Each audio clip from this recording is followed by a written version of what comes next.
Eh bien, bonjour à tous. Je vais essayer de répondre aujourd'hui à une question qui m'a été posée à plusieurs reprises. Comment raccorder les panneaux solaires? Dois-je les mettre en parallèle ou dois-je les mettre en série? Donc la première chose à savoir, c'est qu'est-ce que le mode parallèle et qu'est-ce que le mode série? Tous les panneaux solaires sont des générateurs de courant continu. Ils ont deux fils électriques ou deux bornes pour le raccordement, un fil positif communément appelé le plus et un fil négatif ou une borne négative communément appelée le moins. Le raccordement en parallèle consiste à relier ensemble les fils ou les bornes positifs de chaque panneau et de relier ensemble, séparément bien sûr, les bornes ou fils négatifs des mêmes panneaux. Pour un raccordement en série, on raccorde le fil plus du premier panneau au fil moins du deuxième panneau. On se retrouve donc avec deux fils disponibles dans la main, un fil plus et un fil moins. Chaque panneau solaire est généralement équipé d'une plaque signalétique. Les informations qu'elle donne sont très importantes pour le choix du régulateur de charge ou du système sur lequel sera raccordé ces panneaux. Il est indispensable de consulter la doc technique du panneau solaire avant tout achat. Une des premières informations que l'on y trouve est la puissance en watts que va fournir votre panneau solaire. Qu'il soit raccordé en série ou en parallèle, la puissance totale fournie par l'ensemble de vos panneaux sera l'addition de la puissance de chaque panneau. La deuxième information très importante est la tension en circuit ouvert, Open Circuit Voltage en anglais ou VOC.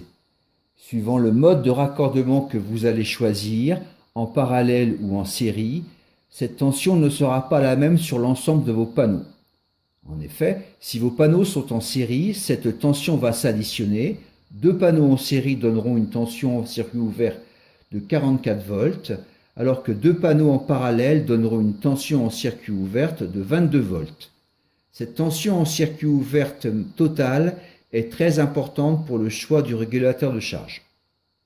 L'autre information qui elle aussi est très importante est le courant de court-circuit appelé Short Circuit Current en anglais ou avec l'abréviation ISC. À l'inverse de la tension, les intensités en ampères s'additionnent dans un raccordement en parallèle alors qu'il reste le même dans un raccordement en série. Je précise que dans mon explication, je ne mets en parallèle ou en série que des panneaux qui ont strictement les mêmes caractéristiques.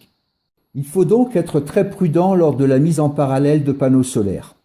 On s'aperçoit que les intensités dans ce cas s'additionnent et on peut très vite arriver à de très grosses intensités en ampères. Beaucoup utilisent pour le raccordement en parallèle des adaptateurs permettant aisément de réaliser cette mise en parallèle. On trouve ces adaptateurs sous la forme 2 vers 1, 3 vers 1, 4 vers 1, etc. Mais attention, un connecteur MC4 de très bonne qualité accepte un courant maximum de 30 ampères. Donc si vous utilisez par exemple un adaptateur 4 vers 1 avec des panneaux dont le courant de court-circuit est 10 ampères, vous aurez un courant total de 40 ampères. Votre connecteur va chauffer, fondre et risque de mettre le feu à l'installation. Pour finir, on va vérifier que le choix du régulateur de charge est correct. Prenons un exemple trouvé sur Internet. Ce régulateur de charge accepte 750 watts de panneau solaire si on charge une batterie de 12 volts. Nous avons, 200 watts de panneau solaire, donc jusqu'à présent, tout va bien. La tension maximum acceptée en entrée solaire est de 50 volts. Si nous raccordons nos panneaux solaires en série, la tension qu'on va générer est une tension de 44 volts. Donc là, encore une fois, on est dans les clous, tout va bien. Dernière chose, ne sous-estimez pas la section et longueur de vos câbles.